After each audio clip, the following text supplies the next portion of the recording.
Welcome to Rapid Retro Reviews, where we go back in the day and play some old school bangers and failures. Mario is back again to bring the Nintendo Game Boy even more success in the 1992 release of Super Mario Land 2, 6 Golden Coins. Super Mario Land 2 takes place immediately after the events of Super Mario Land. While Mario is off rescuing Princess Daisy from Tatanga in Sarasa Land, Mario's jealous childhood acquaintance Wario puts an evil spell over Mario's private island, Mario Land, and steals Mario's castle for himself. This is Wario's first appearance in the Mario franchise.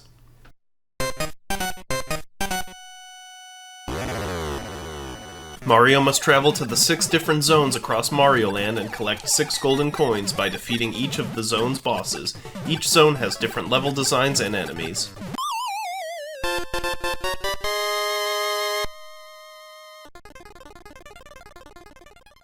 You can choose to complete the zones in any order. There's the low-gravity space zone, insect-filled macro zone and tree zone, haunted pumpkin zone, underwater turtle zone, and Mario zone, which takes place in a giant mechanical Mario. The gameplay is a huge upgrade from Super Mario Land. Mario controls much better in this game. Picking up a fire flower will allow you to shoot fireballs, of course, and the new magic carrot turns Mario into Bunny Mario.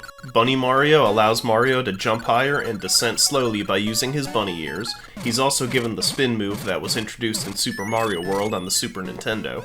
The graphics have also received a massive upgrade since Super Mario Land, and they yet again knock it out of the park with the soundtrack.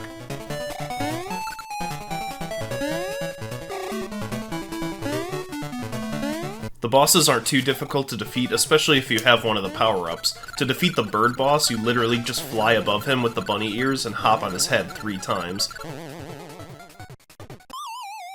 The 3 Little Pigs boss in Mario Zone is probably my favorite boss, and the most fun to fight against. The Space Zone boss is actually Tatanga, the main villain from the first game.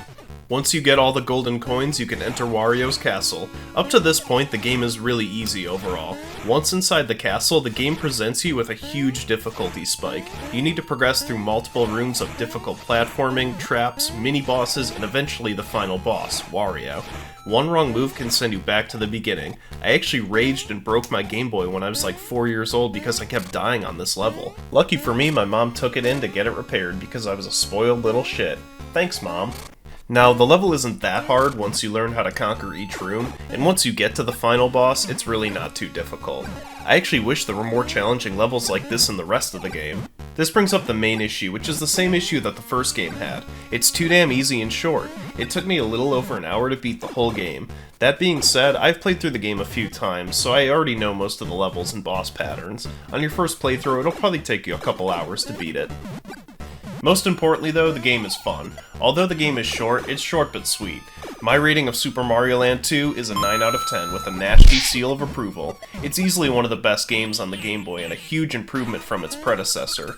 If it was just a little bit longer and more difficult in a few places, it would be a perfect Mario game. Super Mario Land 2 is a must-play for all fans of the Mario franchise.